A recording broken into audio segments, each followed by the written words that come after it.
e hoje ele vai falar um pouco pra gente sobre métodos alternativos, né, para treinar redes neurais. Então, palavra do Bruno.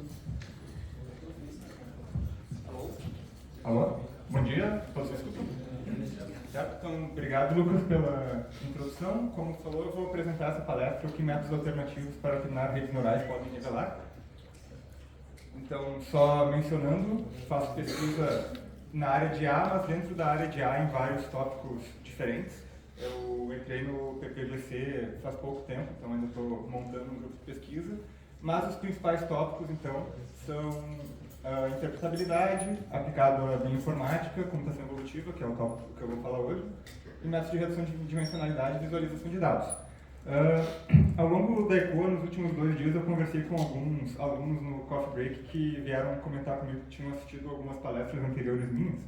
E aí eu queria comentar que, na verdade, essa palestra aqui, então, num primeiro momento, não vai ter nada a ver com o que eu mencionei. Daí, esses alunos talvez pensem assim, bah, professor Bruno é um maluco, né? Ele vem apresentar um trabalho que ele faz que não tem nada a ver uma coisa com a outra. O que eu posso dizer sobre isso aqui, talvez, mas eu espero que até o final da apresentação eu consiga dar indícios para vocês do porquê que eu pesquiso essas coisas todas em comum. Tá. Então eu vou começar com um prólogo sobre como redes neurais aprendem da maneira tradicional, que provavelmente é o que vocês já ouviram falar se não estudaram a fundo ainda. Então, as redes neurais, a gente pensa como uma coisa muito recente, né? LLM, ChatGPT, etc., que é o que está em voga realmente. Mas as redes neurais, enquanto um método computacional e um método de inteligência artificial, elas são, na verdade, bem antigas. Então, se vocês pensarem assim, o Turing publicou o artigo dele, que ano, alguém sabe? O das máquinas de Turing. 1936. Em 1958, a gente ainda tem a implementação em hardware do que alguns consideram o que seria o primeiro modelo neuronal, né, de computação, que é o Perceptron, que é essa máquina aqui, a máquina Perceptron Mark I, ou 1, tá? Basicamente, ela fazia reconhecimento de imagens de 20 por 20, não é imagem no sentido digital, tá? Tinha que colocar ali no painel, e tinha uma regrinha básica que o modelo Perceptron aprendia para fazer o processo de decisão e classificação dessas pequenas imagens. Tá? E é do modelo Perceptron que a gente tem, então, a origem do neurônio artificial, que é a unidade básica de todas as redes neurais que a gente tem hoje, que a gente vai ter, então, entradas sendo multiplicadas por um peso, soma com um bias, passa por uma função de ativação, a gente tem uma saída, conecta várias dessas juntas, a gente vai ter vários neurônios aqui, conecta vários neurônios em camada, a gente tem o Multilayer Perceptron, que nada mais é do que uma rede neural básica, que é o modelo que vocês normalmente começam estudando. Tá. Onde é que está o aprendizado da rede neural? Está em encontrar os pesos dessas conexões e dos viés que são adicionados. Fazendo isso, a rede neural, teoricamente, consegue aprender qualquer função tendo capacidade suficiente, ou seja, tendo um tamanho grande o suficiente. Lá no Perceptron, no slide anterior, o pessoal teve que fazer mais ou menos na mão encontrar esses parâmetros da rede, certo? A partir daqui, e vocês lembram, em 1958, a gente pegou num problema que é como eu faço para encontrar os pesos dessa rede de forma eficiente, de forma que ela aprenda as coisas. Imagino que vocês devam ter uma ideia de como isso se dá. Foi a partir, então, da descida do gradiente, né, gradiente descendente, tem variações, FGD, usa momento, etc. Mas, basicamente, a gente está se valendo de propriedades do cálculo diferencial para minimizar uma curva de erro, uma função de erro da rede. Então, assim, a gente quer atualizar os pesos da rede de forma a diminuir o erro que ela produz. Por muito tempo, não se sabia como fazer isso de forma eficiente, foi um dos motivos pelos quais redes neurais levaram tanto tempo para ganhar tração. A gente sabia que elas, entre aspas, funcionavam, mas na prática elas não funcionavam porque a gente não conseguia treiná-las. Até que lá pela década de 1980 surgem as primeiras implementações eficientes do algoritmo de backpropagation. Basicamente pega as ideias de chain rule, né, do cálculo, que vocês aprendem no primeiro e segundo semestre, e aplica a ideia de como era para fazer de forma eficiente. Está no nome backpropagation, tu passa o sinal pela rede, recupera a saída dela e aí faz o quê? Começa a atualizar os pesos de trás para frente, calculando a derivada para atualizar os pesos no sentido que minimize a loss, tá? Isso tudo é como funciona e é assim que, por exemplo, o professor Denis apresentou para vocês ontem em LLMs, é assim que elas são treinadas até hoje, certo? Além disso, a gente precisa desses outros elementos que surgiram depois para realmente fazer o que a gente considera hoje de Deep Learning, que é pegar um Multilayer Perception e colocar cada vez mais camadas e colocar também em arquiteturas mais sofisticadas como Transformers. Beleza? Não é sobre isso que eu vou falar hoje, porque como o título da minha palestra fala, é métodos alternativos. Então, alternativos em que sentido? Primeiro, o que eu vou mostrar hoje são outras maneiras de treinar, otimizar e construir redes neurais que vocês talvez não conheçam, mas que são tão antigas quanto os métodos que vocês aprenderiam numa sala de aula. Eles não são necessariamente melhores, na verdade, para vários efeitos eles são bem piores, mas eles são diferentes. E o mérito do que eu estou mostrando agora, então, não é encontrar métodos que sejam melhores em eficiência ou em energia, ou seja lá o que for, e sim em comportamentos diferentes, que é o que eu vou mostrar até o final da apresentação. Então eu até vim vestido de temático aqui, porque eu vou apresentar para vocês, então, primeiro, o que é evolução, e começar falando evolução na natureza. Trouxe uma definição ali, mas o importante é que vocês pensem assim, todos os organismos vivos que existem, eles só existem porque eles foram sujeitos a um processo evolutivo desde sempre. Tá? Então aqui, por exemplo, a gente tem vários órgãos que seriam considerados olhos, nem todos eles têm a mesma origem, na verdade alguns deles têm origens bem diversas, mas o importante é que o processo evolutivo natural é capaz de criar essa diversidade na natureza, certo? Então, a evolução ela abrange tudo, desde pequenas variações das proporções de formas de um gene, no caso, dentro da população, até transformações que levaram aos primeiros organismos, dinossauros, abelhas, carvalhos e seres humanos. Tá? A gente tem diferentes fontes de variação que permitem que essa evolução ocorra, desde mutações aleatórias, a recombinação gênica, a reprodução sexual, tem também fluxo gênico, epigenético, não vou dar uma aula de biologia evolutiva para vocês. A gente tem também as forças evolutivas que são seleção natural, imagino que vocês já tenham ouvido falar, né, que é aquela que o Darwin propôs, mas tem várias outras maneiras de transformação e pressão seletiva que estão acontecendo. Mas daí eu trouxe aqui um texto, não vou ler para vocês esse texto inteiro, tá, mas é uma fala do David Deutsch, que é um físico professor da Universidade de Oxford, que foi um dos pioneiros da computação quântica, tá? E daí ele tem vários textos a respeito de inteligência artificial e biologia evolutiva, e daí eu só quero trazer aqui para vocês que ele menciona assim, que a evolução biológica, tá, além do pensamento das pessoas, então além do intelecto humano, o único processo conhecido na natureza capaz de gerar ou criar conhecimento é a evolução biológica, no sentido de algo que está criando novas formas funcionais, certo? Então a evolução vai gerar dispositivos como, por exemplo, um olho ou qualquer outro ser vivo, o intelecto humano consegue criar redes neurais artificiais, criar esse projetor, criar um notebook, etc. Tá? Então, e daí aqui ele menciona também, né, a maneira como o conhecimento humano funciona através da conjectura, da crítica, do experimento, a da evolução é através de mudanças aleatórias e processos seletivos. Tá? Por que eu estou falando disso? Porque eu vou apresentar agora para vocês a noção de computação evolutiva. Alguém já ouviu falar desse termo?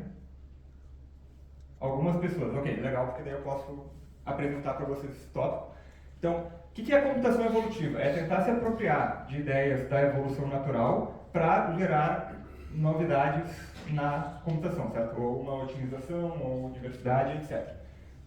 Então, aqui tem o padrão canônico do como é que funciona existem diversos algoritmos evolutivos, tá? Mas todos eles mais ou menos seguem o mesmo molde. Eu tenho que criar uma população de indivíduos, que seriam as soluções que eu estou criando. Então, por exemplo, se eu quero criar redes neurais, cada rede neural vai ser representada como um indivíduo, por exemplo, um vetor ou uma matriz. Tá? Essa população ela passa por uma função de fitness, que a gente chama, que é a avaliação, que basicamente vai atribuir um valor do quão boa aquele indivíduo é. Isso vai daí ser selecionado de alguma maneira, por exemplo, uma seleção aleatória, algo que dê mais prioridade para as soluções que têm um fitness melhor, etc. E daí a gente vai passar por operadores de alteração, como por exemplo, só fazer uma mutação aleatória, ou então um crossover, que é combinar soluções distintas. Tá? E daí a gente cria uma nova população e repete. A gente segue nesse passo.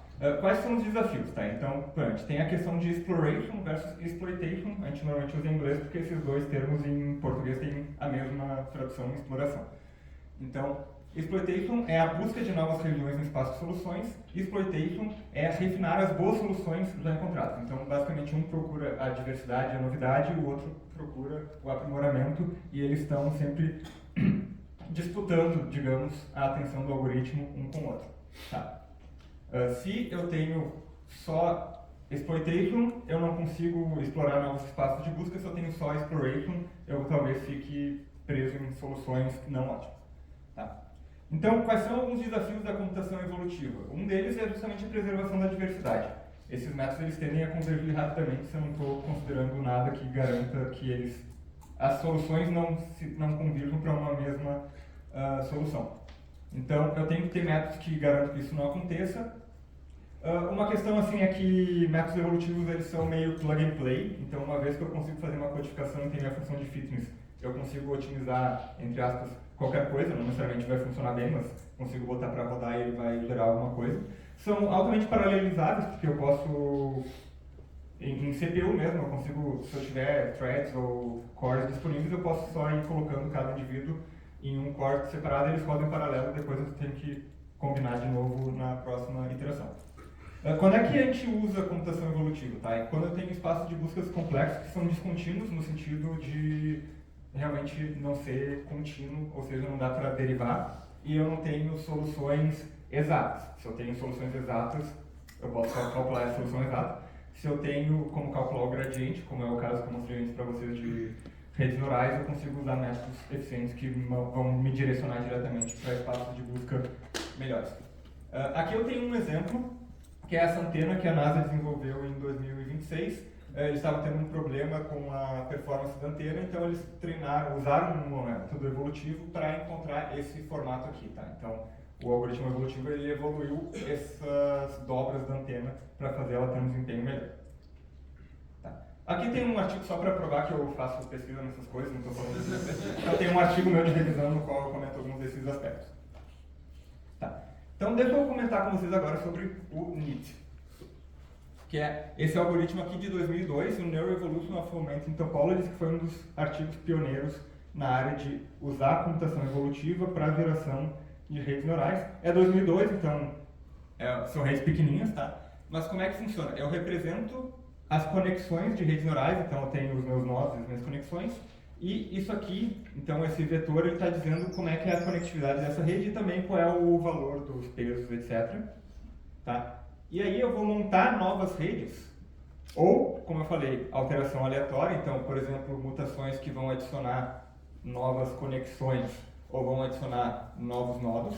No NEAT, as redes sempre começam da menor maneira possível para evitar conflitos. Então, eu começo com uma rede super minúscula e ela vai crescendo ao longo do tempo através desses operadores e também através de recombinação, que é basicamente assim, quando duas redes neurais elas se amam muito, elas geram uma nova rede neural. Então aqui é a combinação, e daí a moral do NEAT foi descobrir como fazer isso de forma eficiente e que funcionasse, que é como combinar a estrutura de uma rede, aqui a rede azul, a rede vermelha, para gerar uma nova rede que combina as duas sem simplesmente quebrar tudo, certo? Porque são duas redes diferentes. Então aqui eu trouxe dois exemplos, só a título de história da minha própria biografia, porque a primeira vez que eu entrei em contato com computação evolutiva foi quando eu estava fazendo intercâmbio durante a minha graduação. Recomendo que vocês procurem oportunidades de intercâmbio. Então eu estava na University of Birmingham, na Inglaterra, e meu orientador lá tinha um projeto justamente usando redes neurais dessa natureza para estudar comportamento de predação em peixes. Então o que está aparecendo aqui é um modelo NEAT, o pontinho vermelho ali que está correndo atrás dos outros é um tubarãozinho e os outros são peixes, e daí o tubarão está correndo atrás. Aqui, nesse vídeo que estava aqui, era o que acontecia logo no começo do treinamento, então a rede neural não sabia nada. A rede neural, no caso, controla o comportamento do tubarão. E daí aqui é depois que ela treinou, cada vez que o vídeo recomeça porque o tubarão comeu um peixe. Tá? Então ali quebrou o loop. Então assim, aqui o tubarão pegava em um peixe, aqui ele estava já conseguindo, entre aspas, deduzir o comportamento de cardume para cortar os peixes de frente e conseguir comer. Tá. Mas daí aqui tem um vídeo mais legal, esse aqui é bem famoso, se vocês não conhecem, recomendo que procurem depois.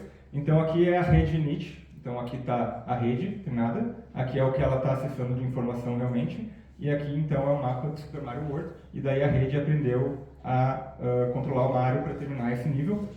Vejam, tá, isso aqui é antigo, e vejam, essa rede aqui ela conseguiu com sucesso aprender uma regra, inclusive é uma regra que o Mario só fica pulando loucamente, mas funciona. Mas assim, ela não é generalista, então essa rede aqui ela não aprendeu a jogar Super Mario, porque se eu passar para ela um outro mapa, um outro nível, ela vai ter altas dificuldades, certo? Tá certo? Aqui também só um detalhe, então, ao longo do meu TCC e do meu mestrado, eu usei esse tipo de rede aí aplicado em problemas de bioinformática. Então, deixa eu passar aqui. Em qual contexto que eu usei? Como as redes NIT, elas têm essa propriedade de irem sendo construídas do zero aos poucos, elas ofereciam um detalhe interessante para seleção de... Aqui o meu problema era o seguinte, eu tenho vários genes de câncer relacionados a câncer e eu quero saber quais deles realmente são relacionados a câncer e quais não são.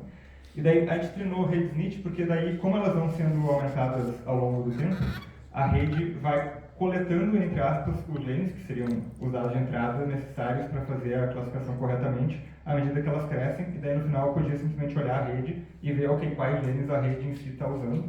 Ela usa muito menos genes do que tinham disponível, tipo 50 mil genes, ela está usando 10 e com esses 10 ela consegue fazer a classificação. E daí a gente fez a análise biológica desses dados e estava realmente batendo, então as redes estavam conseguindo selecionar genes relevantes. Bom, agora eu vou mostrar um outro algoritmo, que é o Novel Search, esse é de 2011, e aqui as coisas começam a ficar um pouco estranhas, porque o que o Novel Search propôs? Ele disse assim, e se a gente fizer uma computação evolutiva, mas a gente simplesmente se livrar do quê? Dos objetivos. Por quê? Quando eu falei lá de biologia evolutiva para vocês, e depois comecei a falar de computação evolutiva, a gente fez um grande salto que, na verdade, não bate. O que acontece? A computação biológica, a evolução biológica, ela não tem objetivo nenhum. Certo? Ela é um processo que vai acontecendo, as coisas vão sendo criadas, novidade vai surgindo, mas ela não está tentando otimizar nada, nem ninguém. Ela não está numa missão de criar seres humanos, por exemplo. Ela só vai acontecendo. Enquanto que na computação evolutiva, normalmente a gente está apropriando desses efeitos para otimizar alguma coisa. Certo?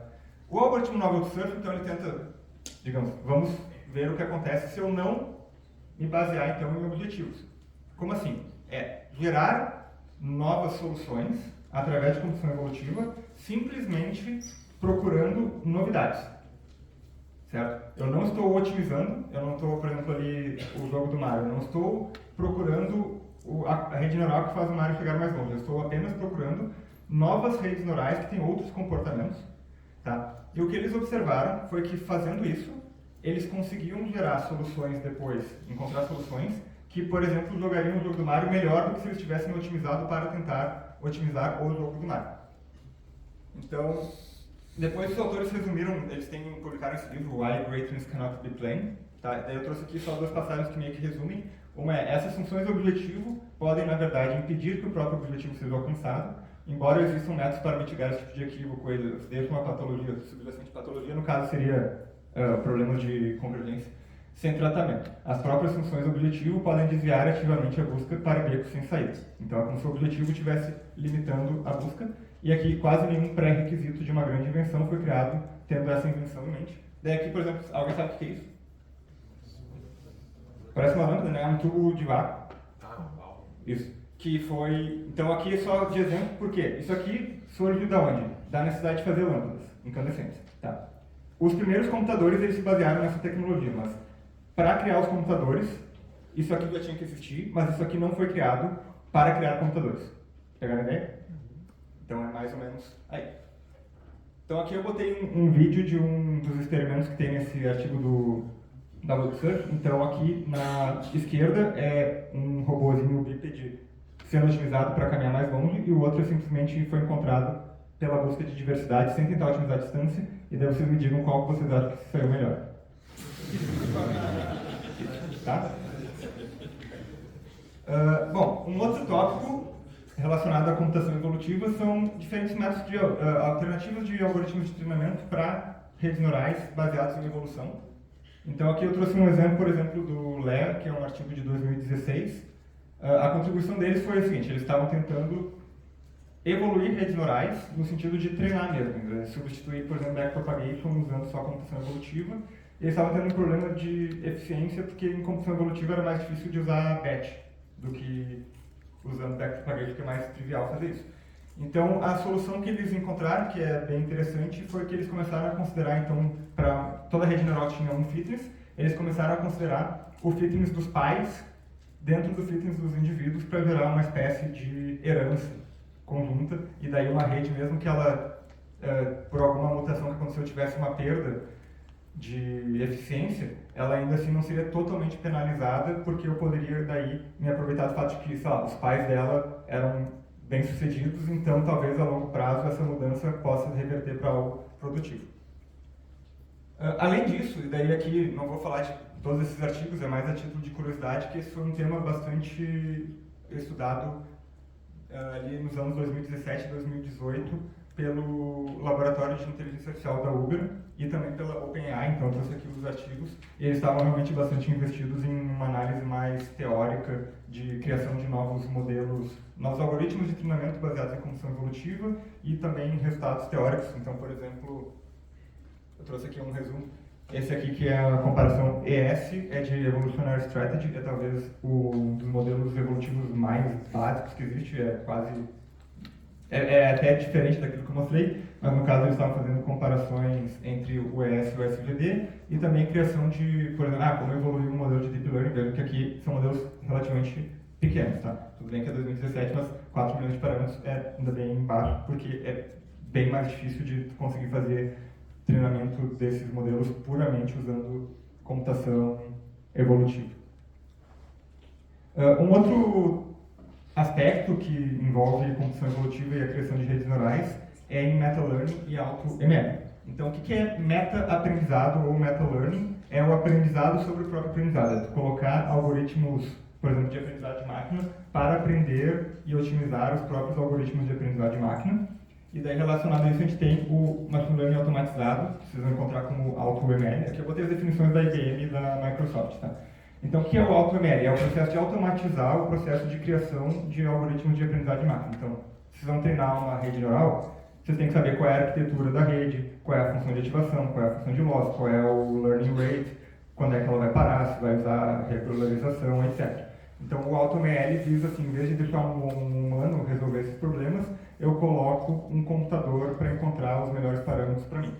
E daí, dentro disso, computação evolutiva é bastante utilizada no que a gente chama de Neural Architecture Search, que é, basicamente, em vez, a rede neural não está sendo treinada por um algoritmo evolutivo, mas o algoritmo evolutivo está encontrando qual é a melhor arquitetura. Então, por exemplo, qual é a melhor combinação de camadas de uma rede neural profunda. Então, aqui eu trouxe um exemplo. Aqui eu tenho uma rede, cada barra aqui é uma camada de uma rede convolucional.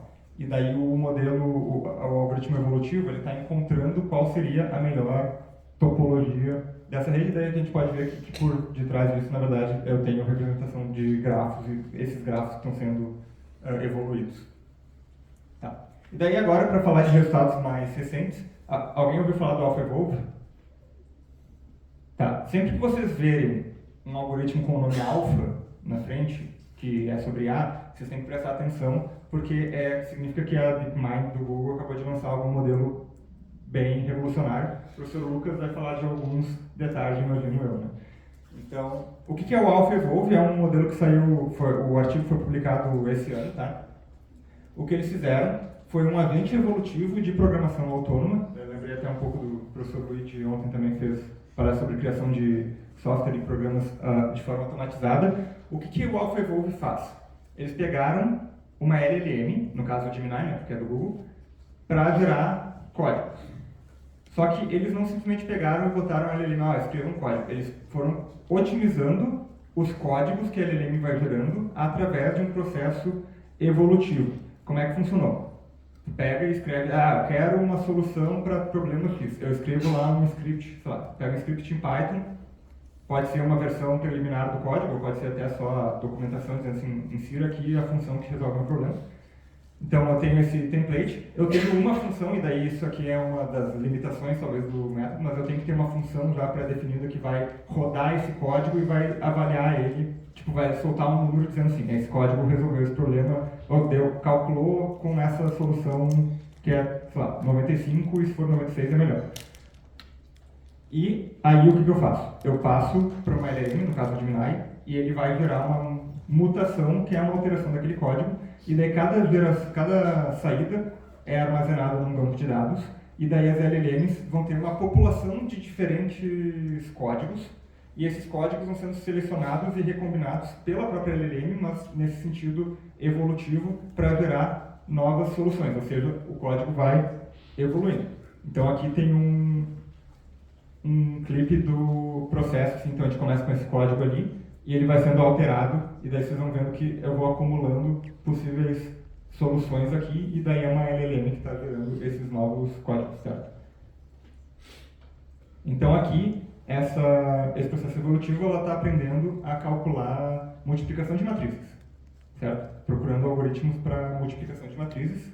E o interessante foi o seguinte, bom, aí sobre o algoritmo evolutivo que foi utilizado pelo AlphaEvolve, ele se baseia nessas duas ideias aqui, o MapElite de 2015 e o Island-Based, que confesso que eu não lembro de que ano é, porque é uma coisa bem mais antiga.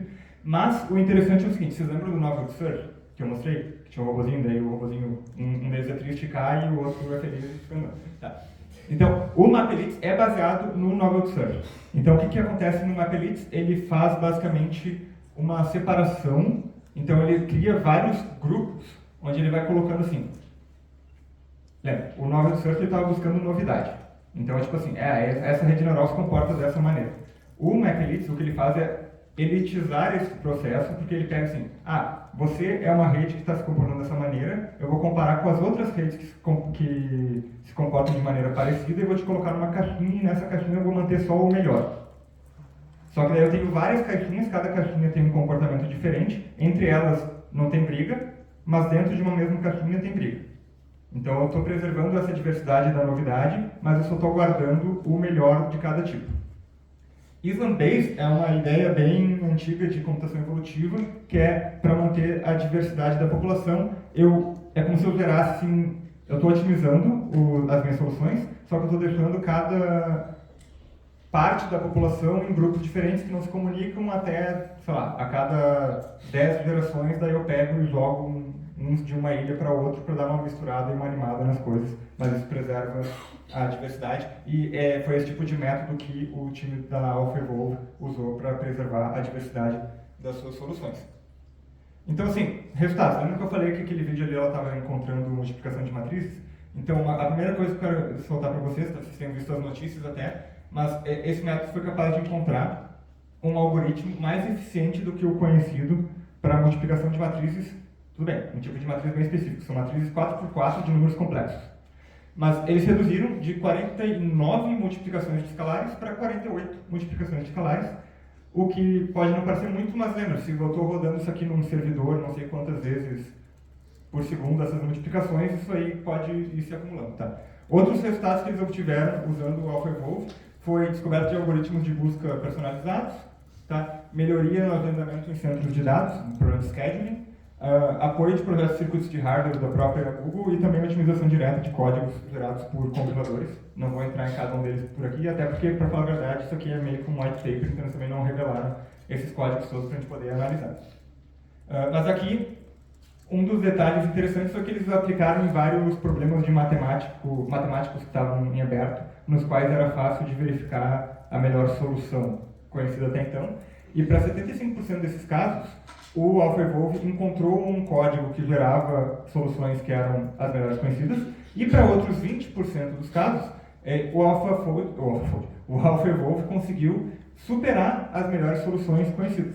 Então, por exemplo, aqui o problema do Kissing Number, que é colocar vários círculos em dimensões, eu não lembro agora em qual dimensão eles reduziram, mas conseguiram aumentar o número de círculos que conseguiam se conectar, por exemplo. Então, esse tipo de solução que eles encontraram. Não me perguntem o que aconteceu com os outros 5%, mas vocês podem ter uma ideia. Mas ainda assim, é um bom número. Vamos dar esse crédito para eles. Uma coisa que vocês podem estar se perguntando é, ok, mas evolução, está usando uma LLM, não precisa de coisa de evolução. Não, eles fizeram aqui um estudo de ablation, não sei se vocês sabem o que é ablation, mas é basicamente assim, tu pega um método complexo e quebra cada uma das partes, remove para ver qual é o impacto daquela parte específica do sistema no resultado. E vocês podem ver que assim, se vocês tiram a evolução, você está pegando aqui o... Enfim, é essa curva azul aqui, se vocês tiram a evolução, vocês têm os piores resultados possíveis, o melhor resultado possível é o modelo completo, e daí depois vocês têm ali um gradiente da solução com mais evolução para com menos evolução. Então a evolução realmente teve um impacto nessa descoberta. E daí para um outro resultado recentíssimo de 2025, se eu não me engano de março, tá? Tem essa ideia aqui, eu vou tentar traduzir, mas é Fractured Entangled Representation Hypothesis, que seria a hipótese da representação fraturada e enovelada ou enrolada. O que é isso? Tá? É do mesmo time lá do Nietzsche e do Novel Search. Eles vieram com um trabalho, digamos, altamente especulativo, mas é bem interessante e instigante. Primeiro, deixa eu apresentar para vocês CPPNs. Isso é um tipo de rede neural bem antiga, que servia para gerar imagens, só que não gerar imagens no estilo que vocês pensam hoje, como, por exemplo, Dali, etc. Isso aqui é uma CPPN. Essa imagem de uma borboleta aqui, ela não foi gerada pela rede neural e daí a rede neural pega e gera outra imagem. Não. A rede neural, essa CPPN, ela resulta no valor de cada pixel. Aí, se eu pegar todos os pixels que essa rede pode gerar, ela vai gerar essa imagem de uma borboleta. Então, essa rede neural, ela só é capaz de gerar essa única imagem, que é uma borboletinha. Tá? Então, aqui, se vocês verem as entradas, é tipo as coordenadas do pixel, e a saída é os valores de coloração, etc. do pixel. Por que eu estou apresentando isso para vocês? Porque tinha esse trabalho bem antigo, o PicReader, que era para evoluir CPPNs para gerar imagens. Então, cada CPPN gera uma imagem distinta, mas eu posso fazer uma espécie de evolução das CPPNs e olhar qual é a imagem que está sendo gerada por cada uma delas ao longo do tempo. Então, eu consigo avaliar o que está sendo evoluído. E daí aqui, por exemplo, vocês podem ver que, ao longo do tempo, as redes foram sendo alteradas. A maneira como o PicReader funcionava, eu acho que eu tenho até um vídeo aqui, tem. Então, só para vocês verem, vocês podem entrar nesse site, ele está disponível até hoje, e participar desse processo, mas ele vai mostrar para vocês, cada quadrado aqui é uma CPPN diferente, vocês podem selecionar a que vocês acharam mais legal, clicar em mutação, ela vai gerando novas baseadas nas anteriores, e daí se vocês fizerem isso ao longo do tempo e vários indivíduos, no caso vocês da plateia fazendo e interagindo um com os outros, vocês conseguem gerar em resultados como esses aqui. Tá? De novo, a ideia é baseada naquilo que eu mencionei antes. Eu quero ali treinar a caveira. Estou até com uma caveira hoje também, porque está temática. Então, quero encontrar a caveira, mas provavelmente vocês não vão conseguir treinar ou encontrar uma CPPN que descobre como desenhar uma caveira. É só através do processo evolutivo, todo mundo junto, que a caveira vai surgir, porque ela depende de outras imagens anteriores que não parecem nada uma caveira. Certo? Bom, mas aí então tem esse processo evolutivo acontecendo. E o experimento que foi feito agora em 2025 foi tentar recriar esses experimentos usando algoritmos tradicionais de treinamento de redes neurais, ou seja, usando, por exemplo, o SGD. Então, eles estão tentando, assim, vamos treinar CPPNs para encontrar diretamente essa imagem sem precisar passar pelo processo evolutivo, porque, de novo, é um monte de gente, vai levar um tempão, etc. E daí, o que você observou? Ok, aqui na esquerda eu tenho a rede neural, a CPPN do PicReader, que gera uma caveira, e na direita eu tenho a mesma imagem, basicamente, só que treinada usando SGD, concorda? Então, a princípio, eu consigo, isso aqui, eu vou chegar nisso aqui muito mais diretamente e muito mais rapidamente, certo? De forma muito mais eficiente. Então, assim, onde é que está o problema, entre aspas? Está aqui, então. Essa aqui é uma visualização da CPPN que gera a caveira de forma evoluída. Então, o que eu estou vendo aqui são as camadas nas linhas e os neurônios nas colunas, e eu consigo meio que ver assim, quais são os filtros que estão sendo combinados, as funções que estão sendo combinadas para gerar no final do dia uma caveira lá na ponta. Essa aqui é o resultado de uma rede neural com a mesma estrutura do SGD. Então, vocês podem ver que é tudo muito mais quebradão, assim, misturado. É muito mais difícil de eu entender como é que eu cheguei na caveira, mas eu cheguei na caveira. Tá? Então, assim, vocês podem dizer, ok, se eu cheguei no resultado final, está valendo, não tem problema. Mas vamos ver agora esse outro resultado aqui. Vou até voltar aqui. Como na CPPN evoluída eu tenho essas regras aqui tão arrumadinhas e rígidas, eu consigo ter certos efeitos, como, por exemplo, eu consigo encontrar um peso específico da rede neural que é responsável por mudanças no padrão final da rede. Então, vocês podem ver ali na primeira linha, eu tenho um peso que, se eu vou aumentando, ela vai abrindo a boca da caveira ou fechando. Então, se eu aumento o peso, a boca fecha. Se eu diminuo o peso daquela conexão, a boca abre. Ou então, vai mudando assim, qual olho está mais aberto. Como se ela estivesse assim, abrindo um dos olhos, daí ela começa abrindo primeiro o olho da esquerda, eu vou aumentando o peso, ela vai aumentando o olho da direita. Ali na terceira linha é o espaçamento entre os olhos. Caveiras não têm olhos, na verdade. Né? Então, e ali no último é, digamos, um sorriso. Assim. Tá. Agora, se eu tentar fazer a mesma coisa com o SGD, vocês vão ver que não deu muito certo. Tá? Não existe nenhum neurônio específico ou ativação específica que consiga alterar que tenha o mesmo efeito previsível. Tá. Aí, os autores dão um salto para esses experimentos para falar um pouco de LLMs e outros modelos de Deep Learning. Eu vou trazer aqui, porque eu acho que é bem instigante, embora eu deva dizer que é um salto bem grande. Então, assim, não sei o quanto que isso aqui realmente vale, mas fica a dica. Então, o que é a tal Fractal Entangled Representation? É que, ao aprender, ou ao treinar um modelo de Deep Learning, eu estou misturando as coisas, certo? Então, eu estou fazendo, por exemplo, a LLM estudar cálculo e aritmética básica ao mesmo tempo, e ela tem que ser capaz de aprender essas duas coisas ao mesmo tempo. Então, não é que nem um ser humano aprende que primeiro eu aprendo isso aqui para depois ir para um tópico mais avançado. Ela tem que aprender várias coisas em vários contextos diferentes. Então, no mesmo contexto está tudo misturado, por isso que é entangled.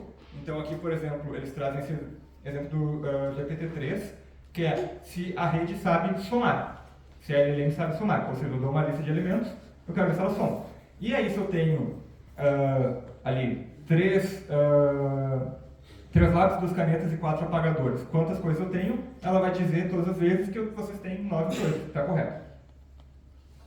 Agora, esse processo de soma, ele está misturado com esse conceito de material de escritório. Se eu for para um outro contexto, por exemplo, se eu tenho 3 galinhas, 2 patos e 4 gansos, aí ela erra em todos os casos. Ou seja, a rede aprendeu a somar, porque ela consegue, consistentemente, mas só em cenários específicos. Por isso que é entangled, está misturado a outros contextos, e fractured, porque a soma é aprendida em vários nódulos diferentes, em vários componentes diferentes da rede neural, espacialmente. Então aqui tem outro exemplo. No caso, eu dou uma lista de números e eu quero que a rede simplesmente troque o primeiro, o terceiro, o quinto e o sétimo número por outro número qualquer. Se eu dou a lista de números, o GPT-4.0 consegue fazer isso todas as vezes corretamente. Tá? Agora, se em vez de ser uma lista de números for uma lista de palavras, ele vai errar. Porque daí tem o quê? Todo um contexto de linguagem que a rede aprende, que é para isso que ela foi treinada mesmo, mas que está de alguma maneira impedindo que ela faça a percepção dessas frases como elementos de uma lista e não como uma frase que tem que ter algum sentido semântico. Tá. E aqui, para falar também de modelos de geração de imagens, então, vocês já pegaram a ideia, eu tenho aqui, gere uma imagem de um homem segurando uma mão com um dedão a mais grudado nele. E ok, gerou imagens que são condizentes com o prompt. Se eu trocar apenas um elemento dessa frase, de homem para chimpanzé, aí ela não funciona. Não funciona tão bem, pelo menos. Certo? Então, essa é a ideia dessa hipótese que está sendo proposta esse ano do Fractal Entangled Representation. Aqui, então, é o processo de geração da caveira que foi evoluída. Então, como vocês podem ver, é bem diferente do processo que o SGD aprendeu para chegar no mesmo resultado. Tá, então, aqui é o que eu mencionei desses resultados. E daí, só para fazer um epílogo dessa apresentação, eu vou falar um pouquinho sobre Open-Ended Evolution, porque isso está conectado com o que eu falei agora há pouco. A evolução ela não tem um objetivo final, certo? A evolução natural. Eu não estou treinando as coisas, eu não estou evoluindo as coisas com o objetivo de gerar em algum assim, the ultimate creature. Não é uma coisa assim. Eu estou só... eu não estou fazendo nada. A evolução vai acontecendo e ela vai selecionando as coisas e vai gerando diversidade, enquanto que na computação a gente está se valendo desse tipo de método, mas a gente tem objetivos, certo? E a gente tem vieses, a gente tem um controle ali do que está acontecendo. E aí existe uma área da ciência da computação evolutiva, que se preocupa justamente em como a gente conseguiria criar novos modelos que não dependem de um resultado final. Ou seja, realmente criar o algoritmo que representa a evolução natural. Criar um algoritmo capaz de gerar novidade de forma ininterrupta. Então isso está relacionado a esse campo aqui de Artificial Life. Se vocês procurarem... Opa. Vou voltar aqui e tirar o áudio. Não, deixa. Artificial Life. Não, daí não consigo falar. Mas no caso de Artificial Life, ou vida artificial, é a proposta de tentar, entre aspas, criar vida em sílico. Falando assim, parece uma coisa muito mais incrível, tá? Mas não é tipo assim, não é criar realmente vida, mas é criar programas de computador que conseguissem se comportar como se estivessem vivos e, portanto, também estivessem sujeitos a um processo de evolução. Então, normalmente, se vocês forem procurar trabalhos dessa natureza, vão ser trabalhos voltados normalmente com autômatos celulares, autômatos do jogo da vida, essas coisas, e também redes neurais, obviamente, para o controle. Então, aqui estou passando um projeto que tem no YouTube que se propõe justamente a isso. Mas, ainda assim, o que acontece?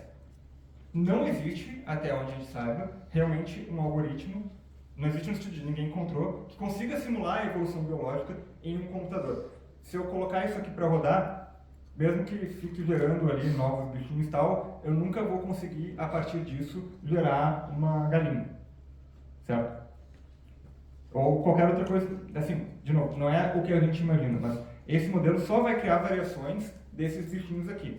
Pode gerar variações diferentes, que eu não estou prevendo, mas ele não vai, de repente, começar a criar um outro programa de computador que vai resolver o problema de matriz, certo? E é isso que se dedica ao problema do Open-Ended Evolution. Então aqui eu trouxe mais um...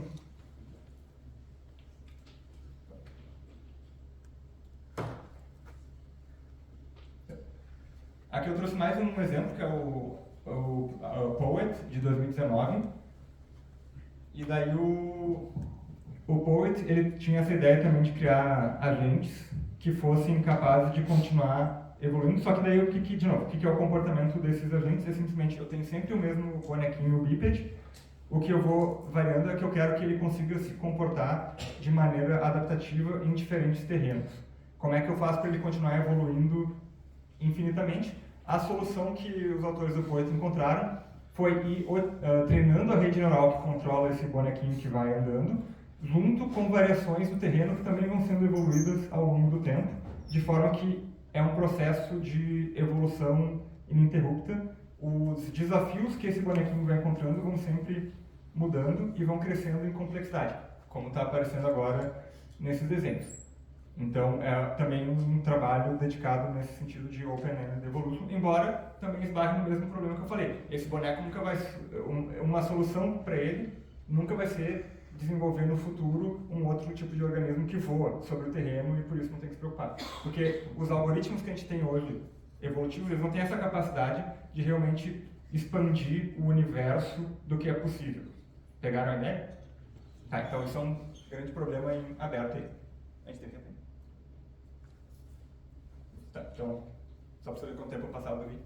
Mas então, só para concluir, eu trouxe aqui uma outra fala do David Deutsch, aquele autor, o físico que eu mencionei lá no começo da apresentação, porque ele faz uma reflexão que eu acho bem interessante sobre isso, que ele fala assim que tanto a evolução artificial quanto a inteligência artificial, essa fala é de 2011, não sei o que ele falaria hoje, que a gente tem LLMs, etc., mas aqui ele está se referindo à inteligência artificial naquele sentido clássico de AGIs, então, tipo, realmente uma inteligência real, não simplesmente, é muito bom gerar texto.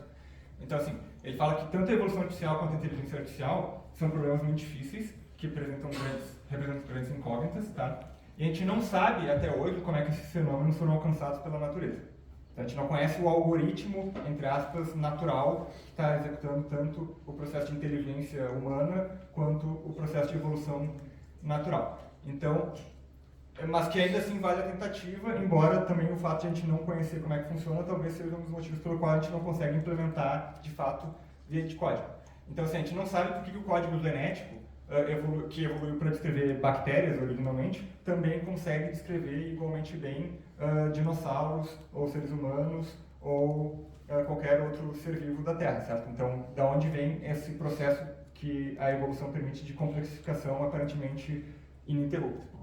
Tá? E daí ele encerra dizendo assim, enquanto a gente não puder explicá-los, esperar simulá-los em um programa de computador talvez não seja difícil, mas que se a gente continuar estudando isso, provavelmente daí vai se tornar fácil, uma vez que a gente tenha entendido como é que isso acontece na natureza. Tá? Então, se vocês ficaram curiosos sobre esses assuntos, coloquei aqui 4 livros que são sobre esses temas, recomendo vocês olharem. Como o pessoal vai tirar uma foto, eu vou deixar um pouquinho mais nesse slide.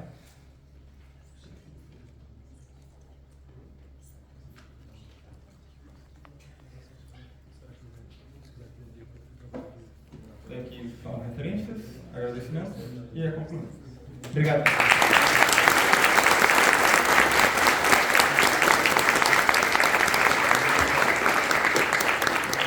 Muito obrigado, Bruno. Foi muito interessante. A gente tem tempo para algumas perguntas enquanto o professor Éder pode preparar a próxima apresentação. Já está ali.